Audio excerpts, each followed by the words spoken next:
Hello दोस्तों, स्वागत है आपका फिर एक बार षष्ठ पाठ में। आइए आज हम लोग अध्ययन करें गणित कक्षा 10वीं अध्याय 1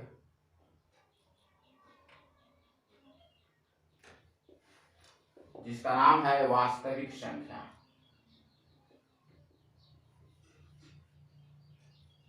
वास्तविक संख्याएं, रियल नंबर्स।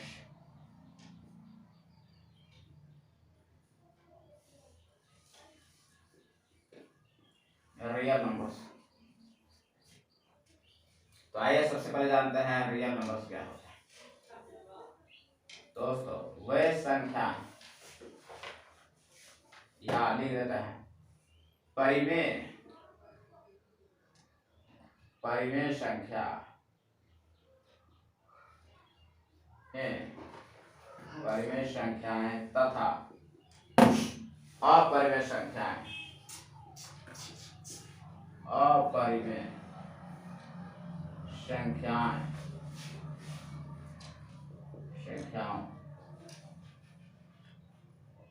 अपरिमेय संख्याओं के समूह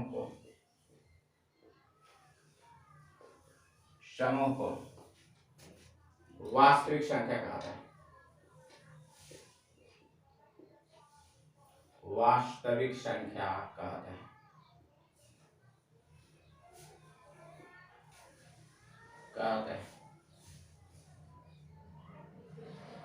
परिमेय संख्या तथा अपरिमेय संख्याओं के समूह को वास्तविक संख्याएं कहते हैं। जैसे अगर बात की जाए तो 1, 2, 3 यानी कि गिनती की सभी संख्याएं या √2, √3 सभी संख्याओं को सम्मिलित रूप से वास्तविक संख्याएं कहते हैं। ये दो प्रकार की होती हैं, यानी वास्तविक संख्याएं दो प्रकार की होती हैं। वास्तविक संख्याएं दो प्रकार की होती हैं। परिमेय संख्या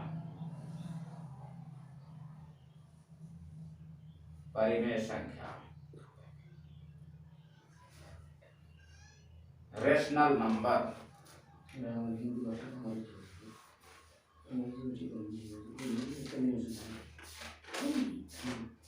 और एक अपरिमेय संख्या।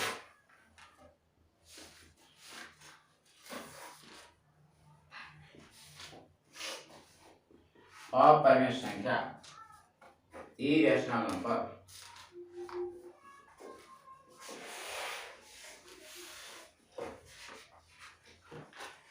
देखते हैं दोनों की बातें। परिमेय संख्या क्या होती है? तो वे संख्याएं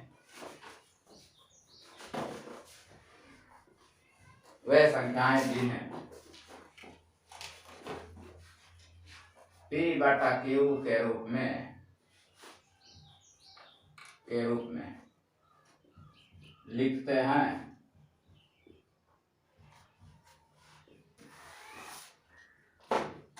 जहां Q बराबर न हो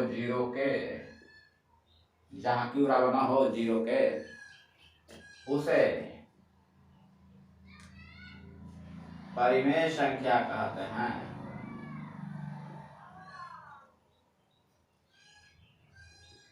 परिमेय संख्या कहते हैं। साफ दिखाई दे रहा है? उसे परिमेय संख्या कहते हैं। परिमेय संख्या कहते हैं। जैसे 1, 2, 3, 2/3, 4/5 सभी क्या है? परिमेय संख्या है। 0 भी क्या है? एक परिमेय संख्या, क्योंकि यहाँ 1 हम लिख सकते हैं तो Q यहाँ पर बराबर नहीं है 0 के, इसलिए ये परिमेय संख्या है, परिमेय है। 1 के पावर नीचे 0 हम लिख दें तो इसका मान इनफिनिटी होता है। यहाँ Q बराबर हो गया है 0 के, लेकिन हमें नहीं चाहिए, इसलिए यह परिमेय संख्या है।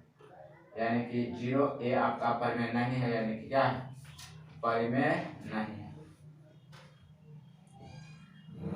परिमेय नहीं है। अपरिमेय संख्या की बात करें तो वे संख्याएं जिन्हें P/Q के रूप में नहीं लिखते हैं, जहाँ Q बराबर ना हो 0, उसे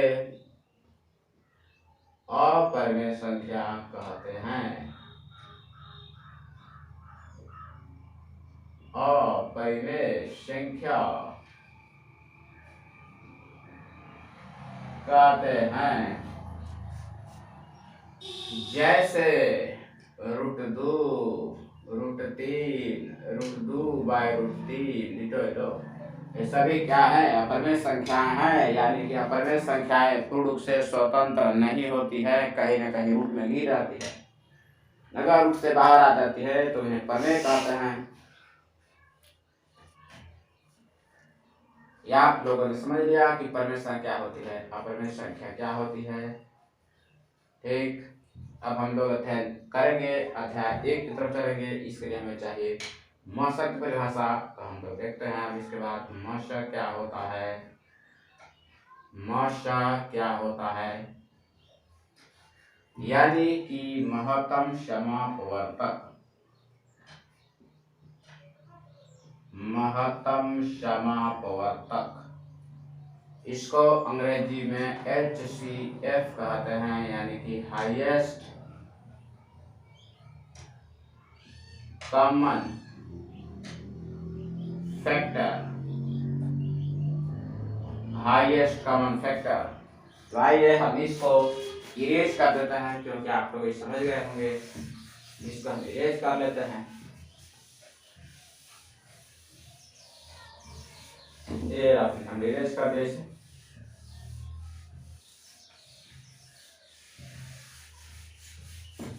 देखिए हमने इरेज कर दिया।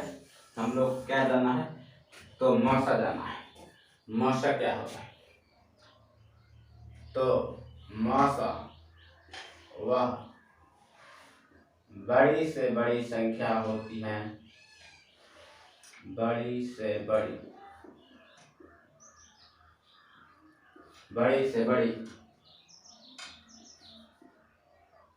संख्या होती है। मशा बड़ी से बड़ी संख्या होती है जो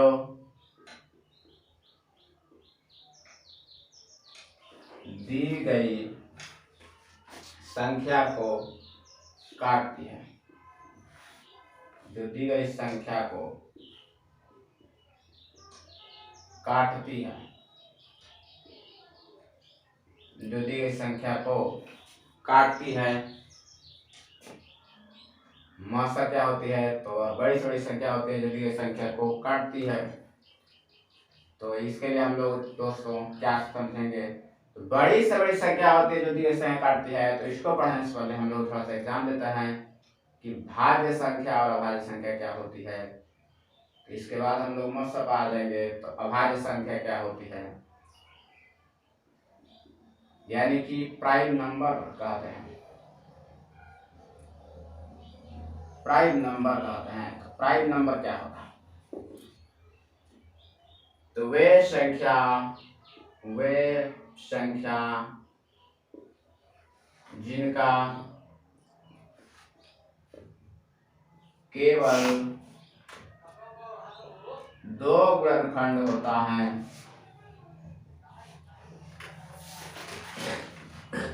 जिनका केवल 2 गुणनखंड होता है, उन्हें अभाज्य संख्या कहते हैं।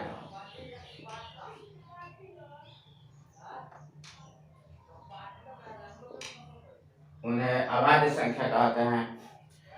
चाहे वे भी परिभाषा होती है दोस्तों, वे संख्या जो सेम और 1 से कटे उसे भी अभाज्य संख्या कहते हैं। इसे रूट भी कहते हैं, रूट संख्या भी कहते हैं, रूट संख्या। जैसे दो आपका हो गया दोस्तों, एक के पहाड़ में आता है और दो के ही गुणनखंड आता है इसका। 3 हो गया 1 3, 5 हो गया 1 5। इसी प्रकार से होती हैं 1 से 100 के बीच, 1 से 100 के बीच 25 अभाज्य संख्या होती है। 25 अभाज्य संख्याएं होती हैं। 25 अभाज्य संख्याएं होती हैं। 25 अभाज्य संख्याएं होती हैं। इसी पर आधारित है अंक गणित का मूलभूत प्रमेय। अंक गणित का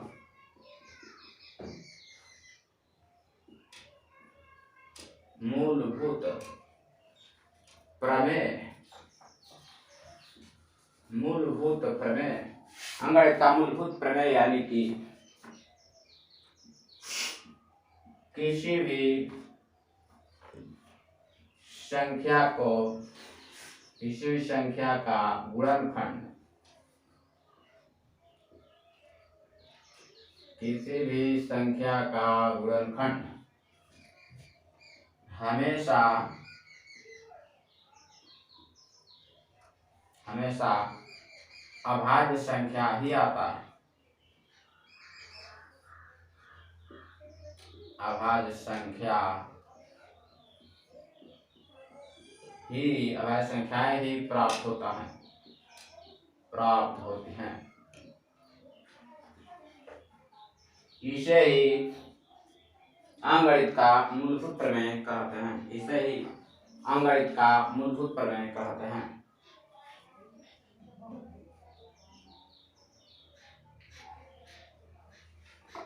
इसे ही अंक गणित का मूलभूत प्रमेय कहते हैं। कैसे? तो जैसे तोड़ के लिख लीजिए, 10 आप तोड़िए तो 2 5 10, 2 और 5 दोनों अभाज्य है। 15 को तोड़िए 3 और 15, 3 into 5, 3 into 5 देखिए हमेशा अभाज्य आ रहा है। ठीक, तो इसी प्रकार हम लोग आगे बढ़े तो मासा से जाने से पहले एक भाज्य संख्या भी जान लेते हैं। भाज्य संख्याएं क्या होती हैं? इन्हें यौगिक भी कहते हैं। यौगिक, यौगिक भी कहते हैं। को प्राइम नंबर यानी कंपोजिट नंबर भी कहते हैं। कंपोजिट नंबर, कंपोजिट नंबर यानी वे संख्याएं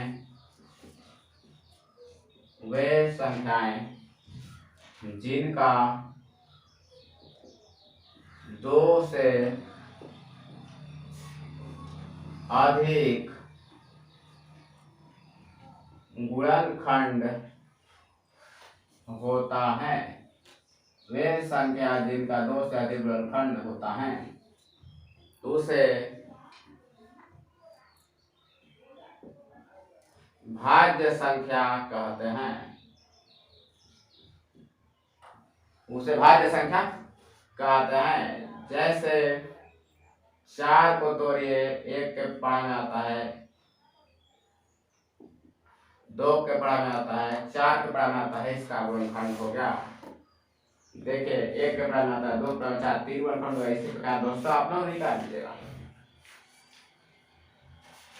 ठीक, इसी को हम लोग क्या कहते हैं? भाज्य संख्या की यौगिक संख्याएं कहते हैं। हाँ, नोट लेके देखिए, एक न तो भाज्य और न ही अभाज्य। एक न तो भाज्य है और न ही अभाज्य है, अभाज्य है। ठीक, आइए अब आगे बढ़ते हैं। तो आप फिर करेंगे मौसा निकालने की विधियां। मौसा हम लोग सीख चुके हैं। मौसा क्या होती है? तो बड़ी से बड़ी संख्या होती है जो दी गई संख्या को काटती है, उसी के बारे में अध्ययन करेंगे। मौसा निकालने की विधियां। मौसा निकालने की विधियां। तो मौसा निकालने की विधियों में मूलभूत प्रमेय से यानी कि अंगगणित का मूलभूत प्रमेय से अंगगणित का मूलभूत प्रमेय से अंगगणित का मूलभूत प्रमेय से एक विधि, दूसरा भाग विधि,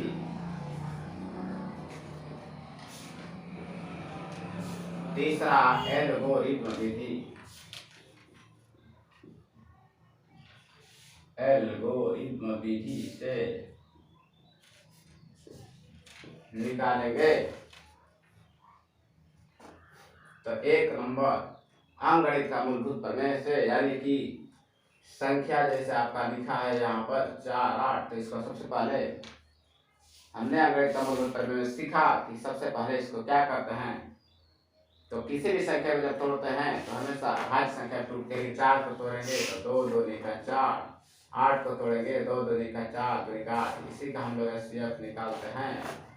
तो जो सम्मिलित होता है यानी कि कॉमन फैक्टर यानी कि सम्मिलित जो सम्मिलित होता है यानी कि 2 सम्मिलित है, इससे भी 2 सम्मिलित है, इसको निकाल लेते हैं यानी कॉमन कर लेते हैं 2 2 का 4। यही आपका मसला होता है।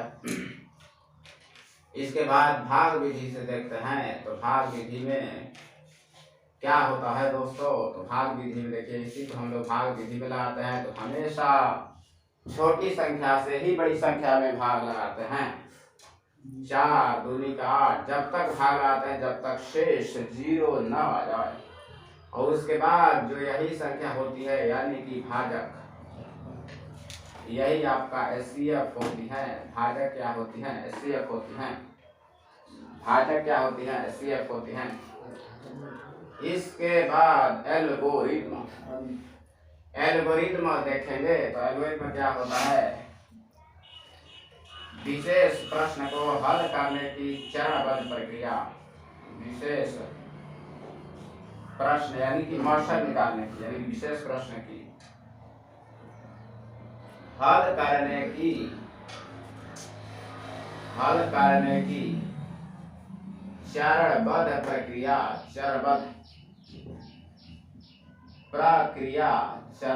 प्रक्रिया को एल्गोरिथ्म कहते हैं। एल्गोरिथ्म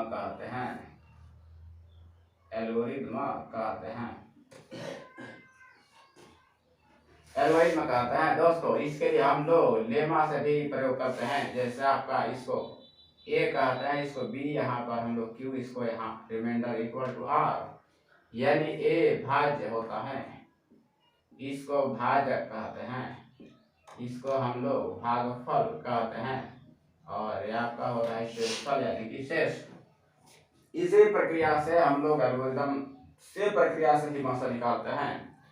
इसके लिए हम लोग ए बराबर बी क्यू जोड़ आर का प्रयोग करते हैं। यानी हिंदी में कहे यूं तो भाज्य बराबर भाजक गुने भागफल आप प्लस शेष का इस्तेमाल करते हैं। इसी पर हम लोग मौसा निकाल लेते हैं। आइए देखते हैं इसी विधि से कैसे निकालते हैं, एल्गोरिथम विधि से मौसा।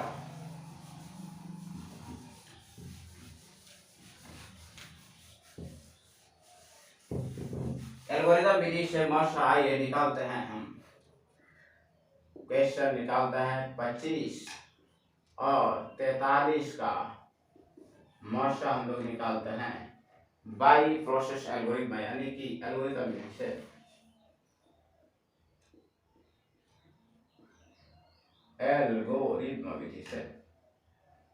एल्गोरिथम से किस प्रकार निकालेंगे आइए देखते हैं।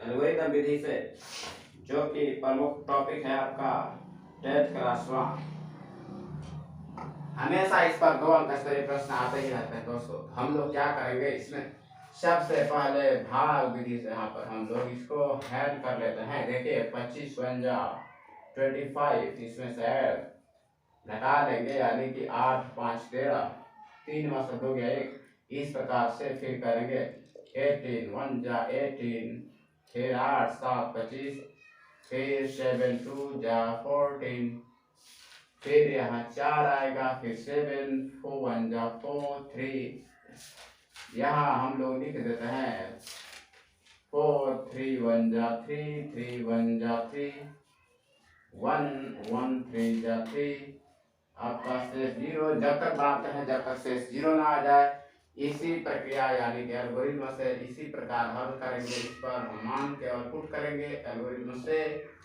यानी a बराबर b q जो r हमने बताया, इसे a कहते हैं, इसे b, इसे q और इसे क्या कहता है। उसी प्रक्रिया में इसमें चरण 1 से हम लोग यहाँ मान पुट करेंगे। चरण 1, तो a का वैल्यू यहाँ पर है 43, b का वैल्यू है 25, q का वैल्यू है 1, यहाँ 1, r का वैल्यू है 18।